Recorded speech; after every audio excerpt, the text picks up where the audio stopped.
Hi, this is Evelyn from Florida. I've been entrusted by the Lord with almost 6 beautiful children. I'm due next week with number 6.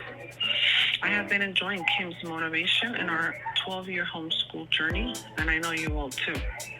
One thing the Lord has been teaching me and that I have to constantly remember to apply is to put my children's heart before the curriculum. Having their hearts is so much more important than finishing a textbook. So enjoy the ride, moms and dads, and enjoy the show.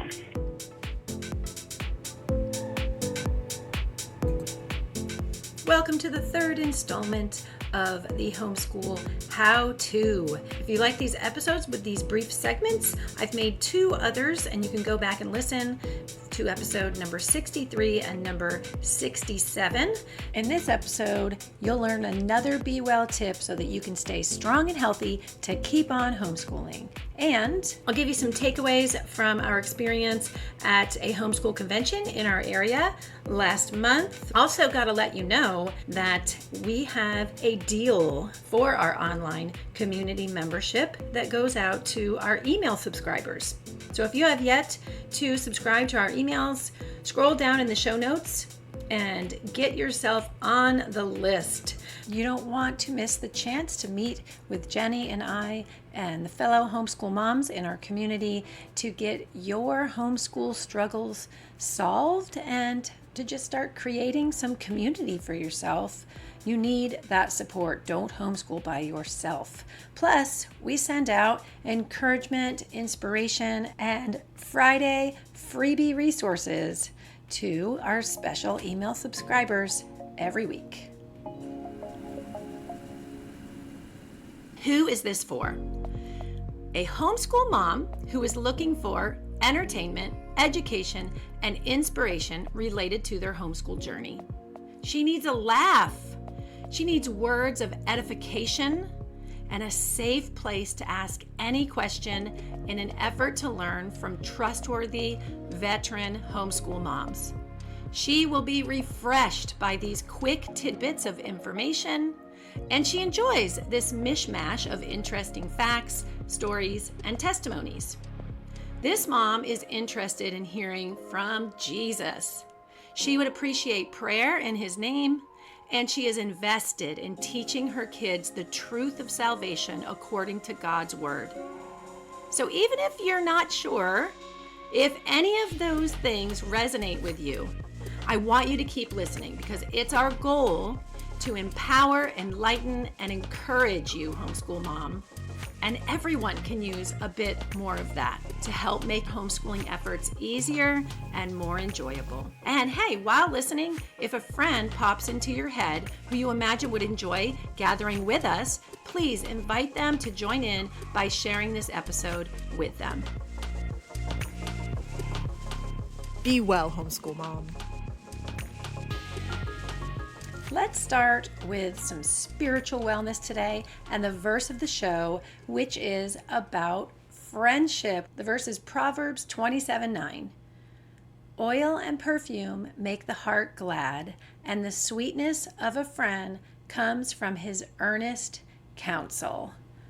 I love that, especially since we're talking about convention and I get to reflect on seeing all of my old homeschool friends. Y'all know I haven't homeschooled in a couple years, and neither has my son, but he went with me to convention and we reconnected with some friends that we hadn't seen in a long time. And it was just amazing how we had created over the years of homeschooling together that kind of bond and friendship amongst ourselves as moms, but our kids also, where even though we haven't seen each other and spent a lot of time together in the last couple years, once we got back together at convention, we would just like start back where you left off. Our kids had a great time together and we reconnect so quickly. And it's just one of those special things that God talks about right there, okay, in Proverbs, that the sweetness of a friend comes from her earnest counsel, as I will say, because I'm talking about homeschool moms and my homeschool mom friends, and it was just good for our soul to reconnect with them at convention. Remember Proverbs 27:9, oil and perfume make the heart glad, and the sweetness of a friend comes from his earnest counsel.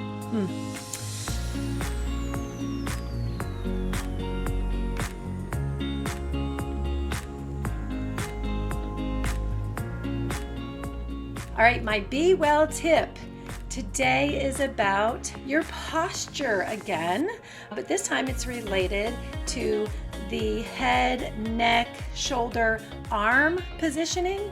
And if you listen to the 2 past Homeschool How-Tos, I shared posture tips that aren't really commonly known. I didn't think so when I learned them, but it was about how your teeth shouldn't touch, and there is a proper tongue posture that will benefit you so much because it also helps lead to more nasal breathing than mouth breathing, which research shows is more healthy. So you can go back if you didn't listen to those in the past 2 Homeschool How-To episodes for the details about those. And then today I would like to get into the rest of like the upper body and talk about your head, neck, shoulders, and arms. When I learned to tuck my chin a little bit more than leaving it out and over all the time, and you can probably hear my voice changing because I'm doing it, right? When I learned to do that, to kind of keep my chin tucked and the back of my neck straight, that really helped me along with this idea of my shoulders, and I know you've heard this one before, your shoulders being rolled back like you're putting your shoulder blades into your back pocket, but not keeping it there like all stiff, keeping it nice and soft and normal, like relaxed and flexible still. But here's the kicker to this that I just learned in the last couple of years. I learned that the proper way to hold your arms, especially while walking, is for your palms to be facing forward. So think about that. Our palms normally, mine at least, face my thighs, my side body, because my arms are turned in a little bit. And so this idea is to turn your hands out, turn your arms out so that the palms of your hands would be facing someone who's standing in front of you. And that positioning of your hands and your arms will help to keep that shoulder posture more in check and will create also with the neck being tucked in as opposed to going forward and having more of a straight neck as opposed to humping over there.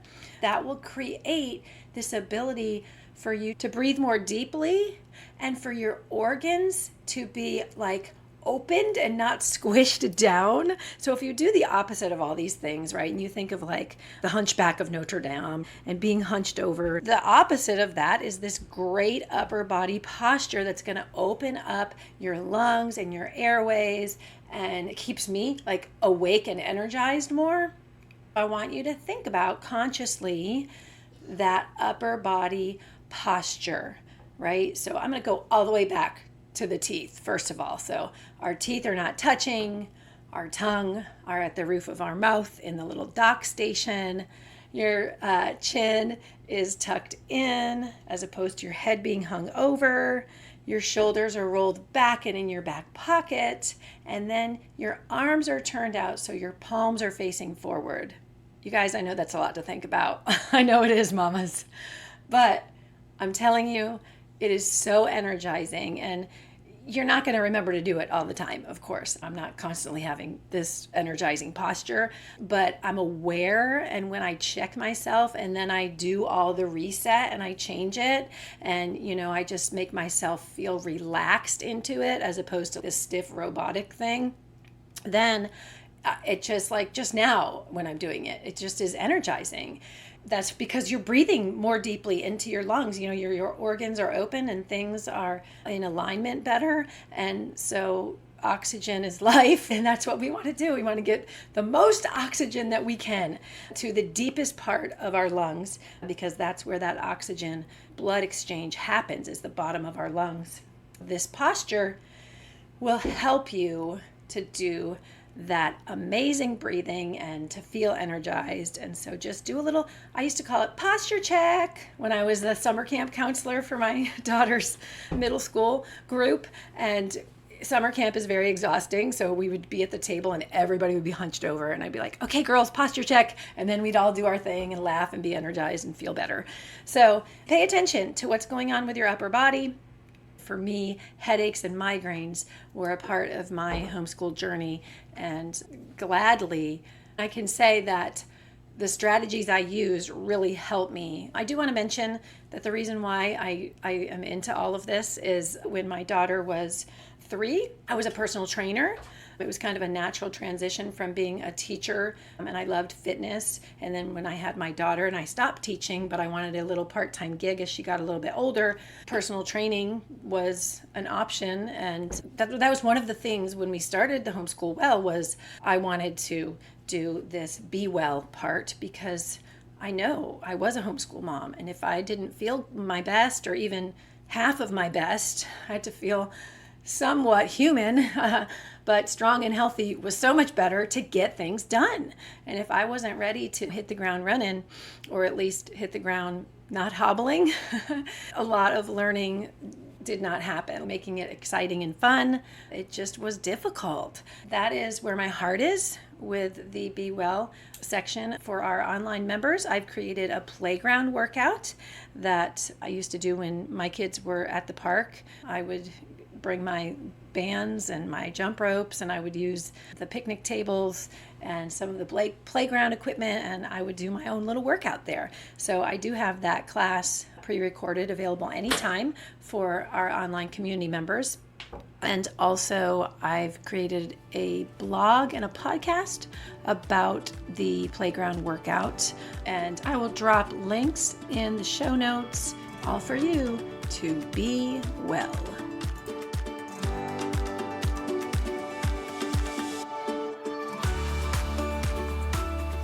Here's the latest homeschool news.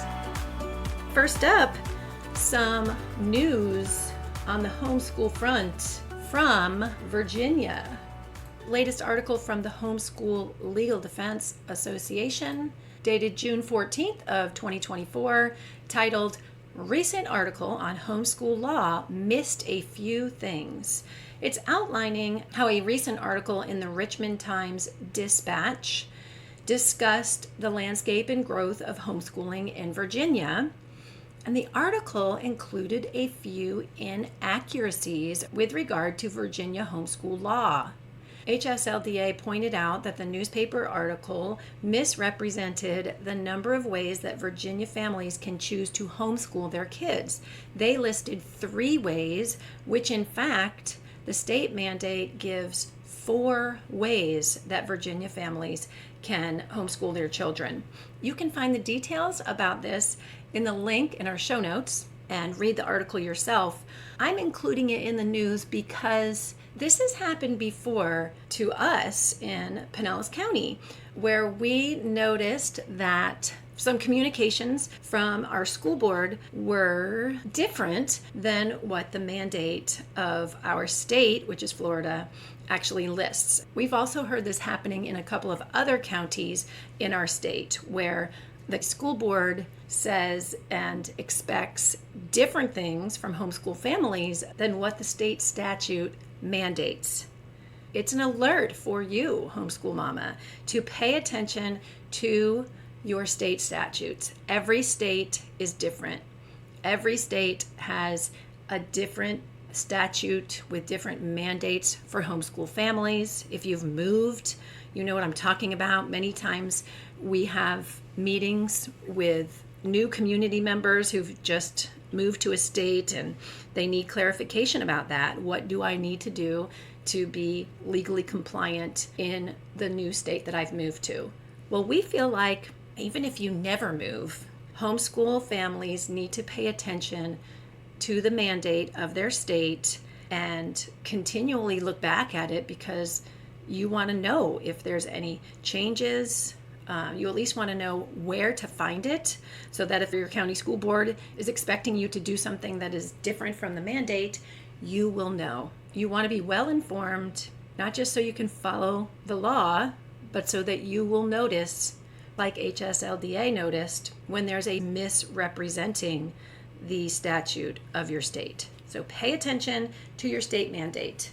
Go to the show notes for a link to that article, and I'll add a link to an interactive map from the U.S. Department of Education where you can easily find your state's homeschool mandate.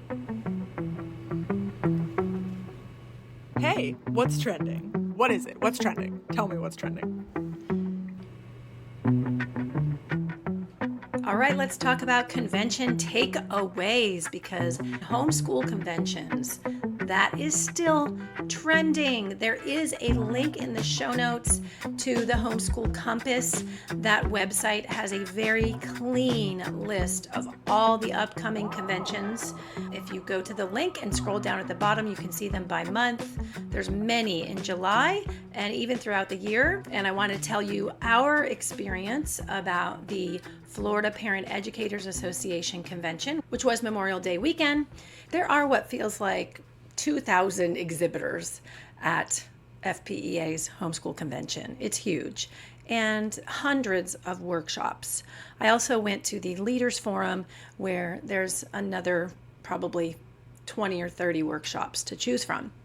So for me to narrow down these handful of things, I really do feel like it's mostly God directing my paths, because I am very easily distractible, but this all came together with a neat little bow on it that gets me super excited.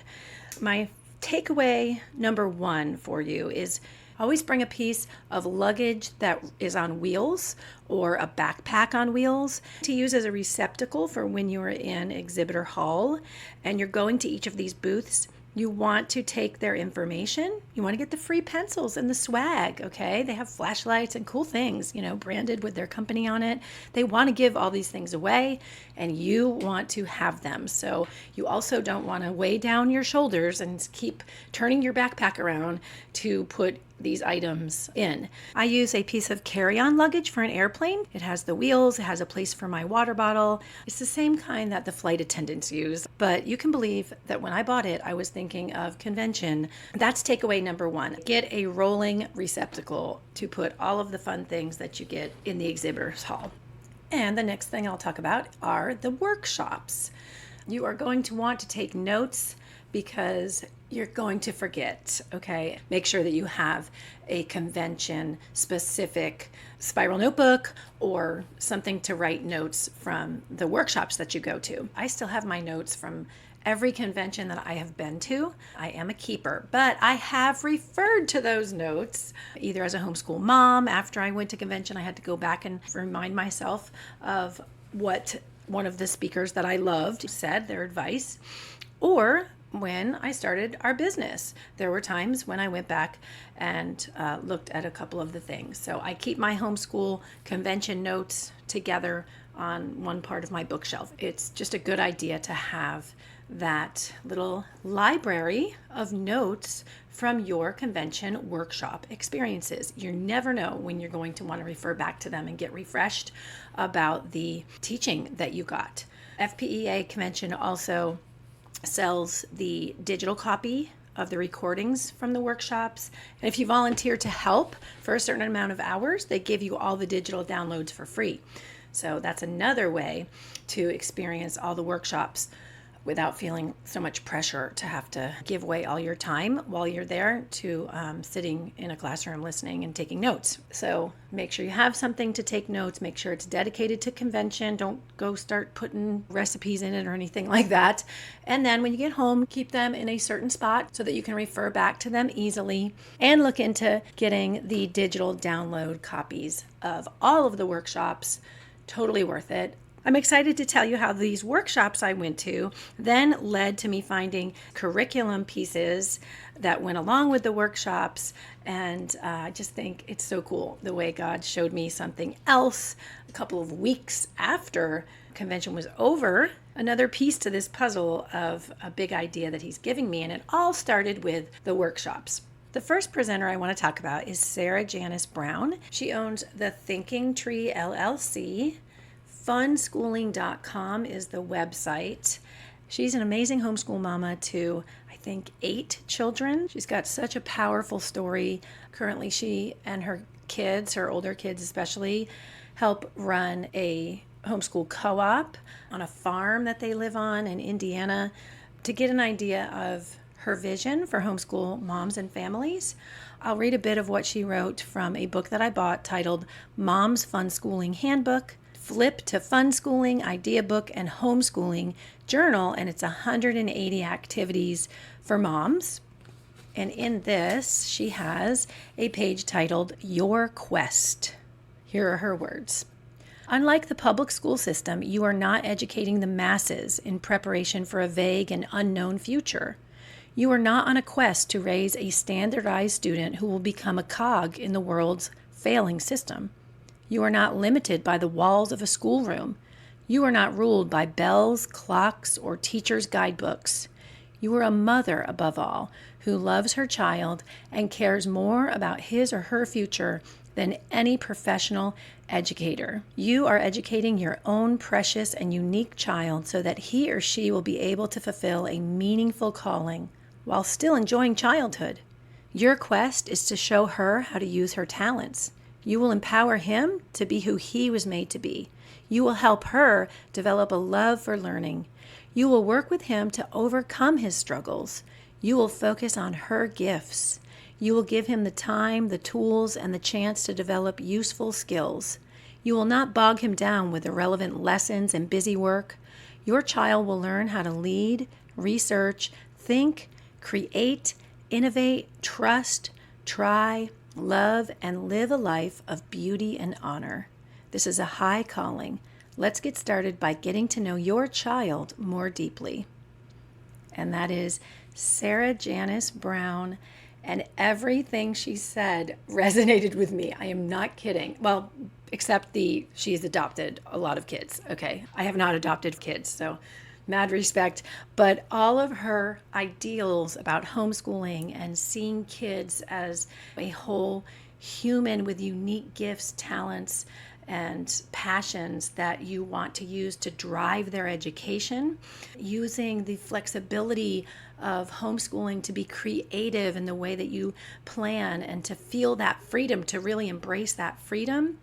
All of those things resonated with me. She was homeschooled herself. That's another amazing story of her homeschool journey. And she herself, as well as her kids, have learning differences, and she's passionate about gearing her kids' education towards those learning differences. The other book I bought from her is called Mom Files, A Mother-to-Daughter Legacy, and it's by one of her daughters and her, and it's just so sweet and inspiring. Both of these books are geared towards homeschool moms, and most of her resources, though, are for kids to use. My love of the concept of turning blank paper into treasure, my passion for empowering homeschool moms to be confident in creating rich learning experiences and then creative ways for their kids to respond to them is something that I easily envision in the use of all of her resources.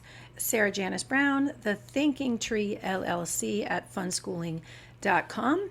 It was the first time that I had heard her speak and had really looked into all of her resources, and I was so glad that I did.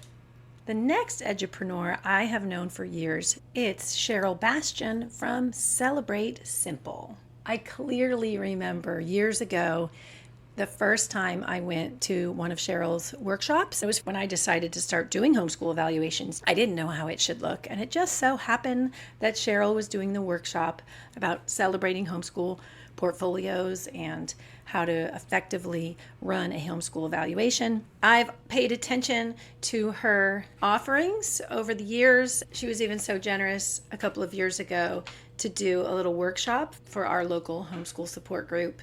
She's just so encouraging.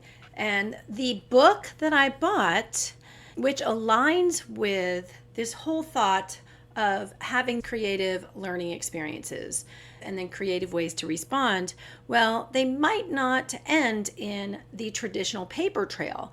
And Cheryl knows how to take that product, that accomplishment, and turn it into credit for high school. That information was so valuable to me as my daughter went into high school, because we did a lot of out-of-the-box experiences like that. And I know it will benefit you no matter what age your children are. So I went to her workshop about it and then immediately went down, said hi to her. She gave me a hug. I love that. That's a little surreal, okay? She's like this homeschool guru that I always looked up to, and then she hugs me and remembers my name. So she's just so great.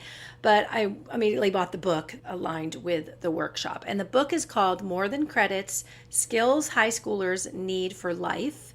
And even though it's geared towards high schoolers, I think if you have kids of any age, it will help you grow confidence into the idea that non-traditional educational methods, basically off the page, experiences that are rich in learning, they can be turned into classes with names that have credits that go along with them, that show up on a transcript in a powerful way. I will read a bit of her words from the book, and it says, "Remember, experiential learning is more than collecting community service hours or taking away personal gain from the opportunity. It's about the young adult impacting and contributing to a sphere of influence.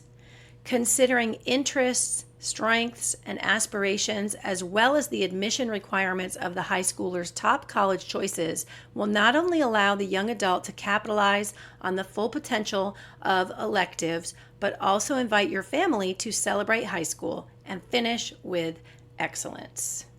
The book is specific to certain electives, and she gives many clear examples, like checklists of activities that your child might do, and then she aligns them to an elective course with a title and gives suggestions for the amounts of credits that they might be worth. Just stay in it, moms of younger kids, because it is never too early to start thinking about these things. It is never too early to ask your kids, hey, what do you think you want to do when you grow up? And how can we learn about that now?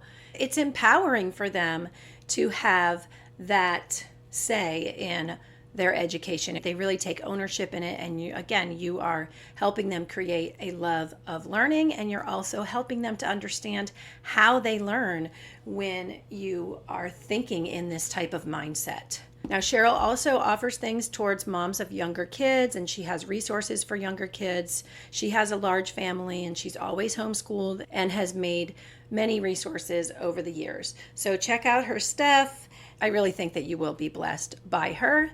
For me, these workshops and books from Cheryl Bastian and Sarah Janice Brown, they just really mesh together with this whole idea of creating rich learning experiences, creative ways to respond to them, and then making those into an empowering portfolio or high school transcript. Even if your child doesn't go to college, I think they will inspire you, homeschool mom, to be confident in what you are choosing, to know that your children having a say in their education is, I think, one of the most important benefits of homeschooling that you can really lean into, and then learn how to show that on paper through grades, transcripts, credits, and the like. The final exhibitor is the Herzog Foundation. The Herzog Foundation has been around for a little while. They have a benefactor who enables them to offer free, on-location professional development trainings, and they've been doing it for years for Christian schools, but they just recently started offering their services for teachers to micro schools and homeschool co-ops or hybrid schools. I kept going back to their booth and trying to convince them that they need to offer these amazing free on-location experiences to homeschool moms and homeschool mom support groups. And please, please, please, my online homeschool support group for moms. Like, why not? Because I believe this. Homeschool mama, you need professional development. You are a teacher. You're more than a teacher. You know that. Pat yourself on the back right now, right? Good job, me.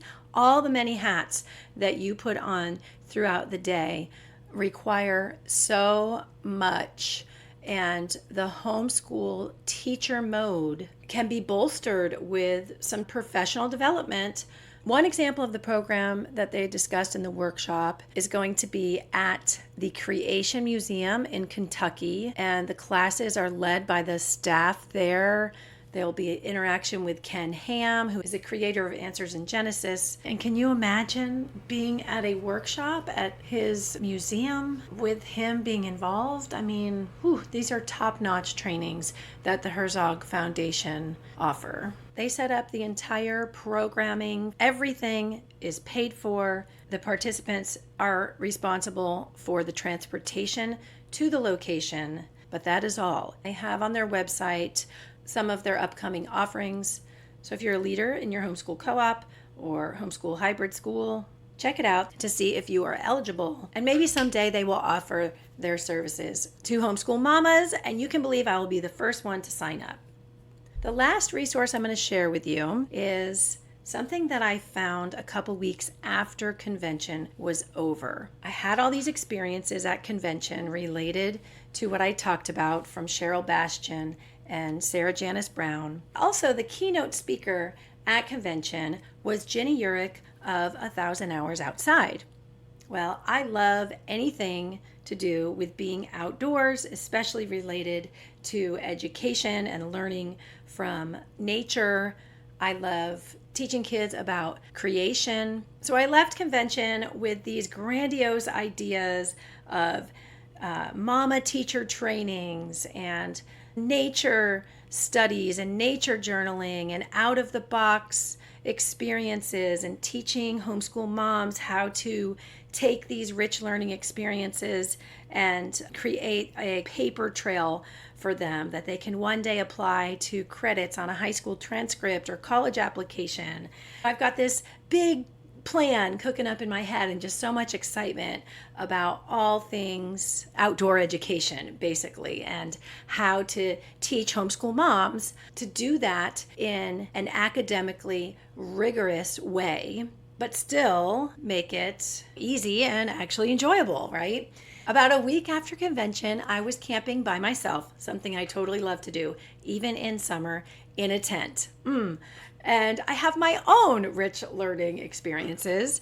I love it. It's so fun. I did my geocaching, did a little foraging. I also visited a nature center. While I was at this nature center, I went to the little shop, and in the corner with these beautiful stacks of books that I was drawn to, and I'm like, oh gosh, maybe I shouldn't go over there because I'm going to want to buy those books. I can tell from afar that they're going to be really cool.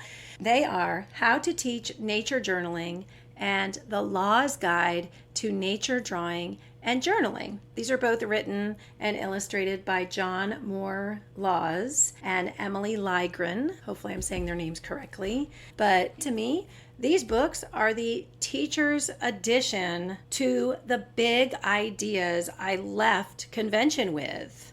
I mean, hello, How to Teach Nature Journaling and The Guide to Nature Drawing and Journaling.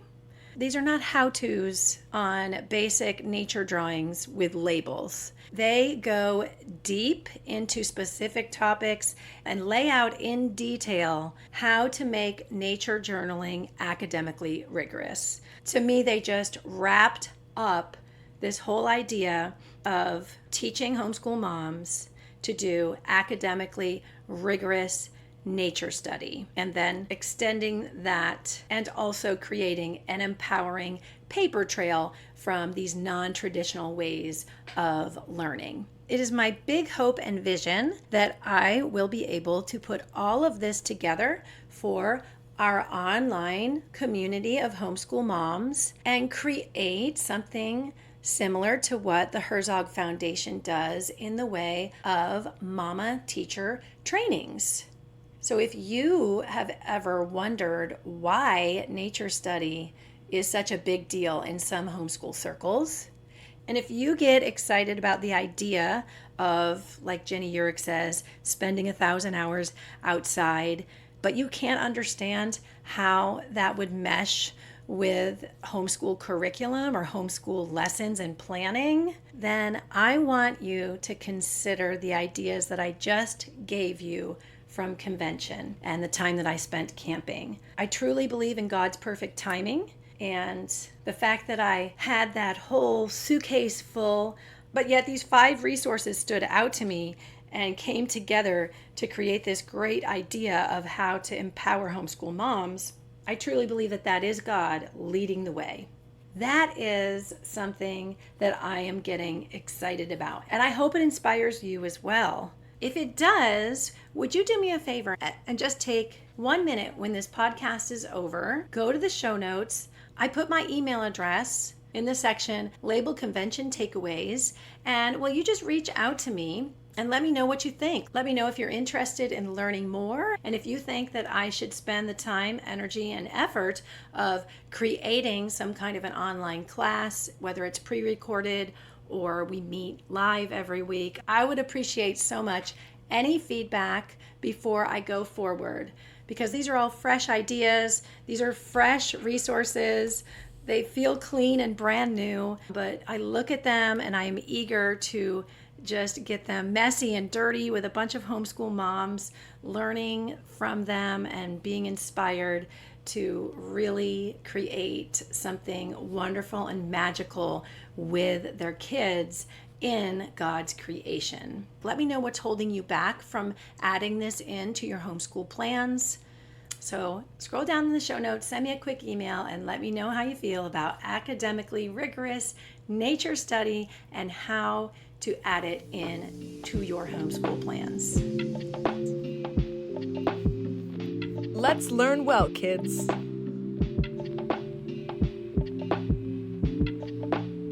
All right, mamas of kids who love writing and creative storytelling and weaving words to create entertainment and stories, I have the perfect resource for you. One part of the Homeschool Convention that I love is when there are young authors selling their books. This year, there were 2 young authors, and of course I bought both of their books with no questions asked, because it's important to support young authors, and also they usually don't get that someone comes up to their booth and they say, oh, I wrote this book, and then the person is like, okay, I'm going to buy it. No questions asked, right? But I mean, come on, you're helping to support and celebrate their efforts. And I just love to see their face and their body language react with such positivity when they feel supported in their writing efforts. One of these books is by a 13-year-old, A Dog in Time by Genevieve Noel. And the other one was a young adult, and the title of his book is Please Return to the Lands of Luxury by John Tilton. I encourage you to check out their books and show them to your kids so they can appreciate the amazing work that young writers can do. You never know, you just might encourage your little ones who love creative writing to make their own novel someday. That would be amazing. Well, that's it for the show today. We hope you enjoyed it. Make sure to visit our website at thehomeschoolwell.com. You'll find useful and encouraging resources there. We always love to hear from you. Our email is support@thehomeschoolwell.com. Until next time, we're cheering you on, Homeschool Mom.